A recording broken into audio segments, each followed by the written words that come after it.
Chères familles, chers enseignants, chers personnels, chers partenaires, c'est dur. Oui, cette crise est très dure. Mais ensemble, nous allons tenir. La crise épidémique est là, présente sur tous les continents.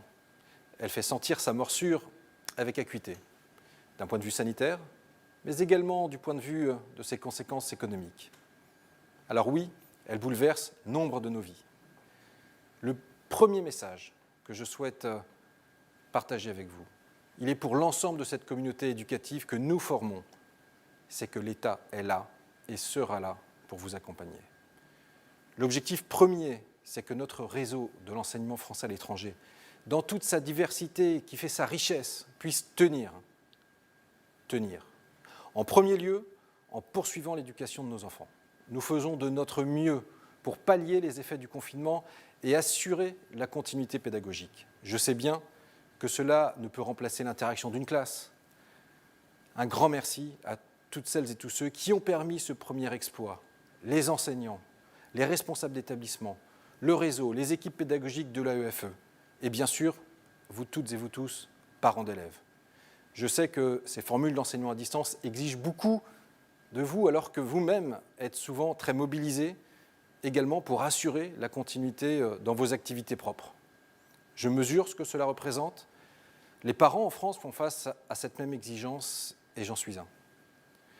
Encore une fois, un grand merci à vous, du fond du cœur. Mon message aujourd'hui, c'est aussi pour vous dire qu'avec Jean-Yves Le Drian, avec l'AEFE, avec tous nos partenaires, eh bien, le ministère de l'Europe et des Affaires étrangères travaille pour construire les solutions qui doivent nous permettre de traverser cette crise sans précédent.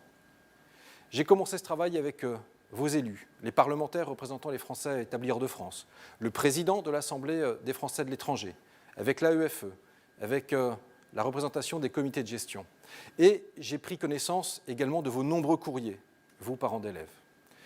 Il faudra que ces solutions tiennent compte des difficultés financières nouvelles pour de nombreuses familles touchées par les conséquences économiques de la crise. Certains ont fait part des difficultés qu'ils rencontrent ou vont rencontrer pour payer les frais de scolarité. Je comprends tout à fait cette angoisse légitime.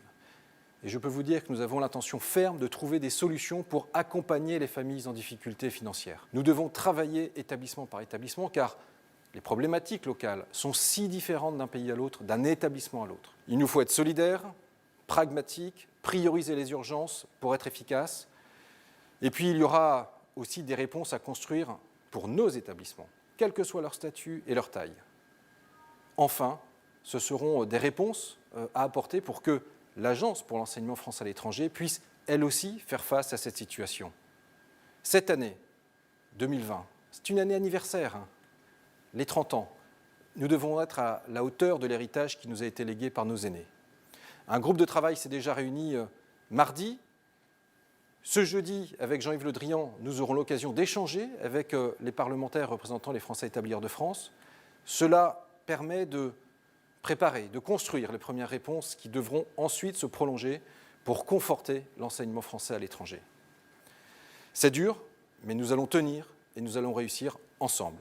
Car je partage cette conviction que ce réseau dont nous sommes tous individuellement, collectivement les acteurs, il forme un lien irremplaçable et tout simplement parce qu'il s'agit de l'avenir de nos enfants, de nos familles.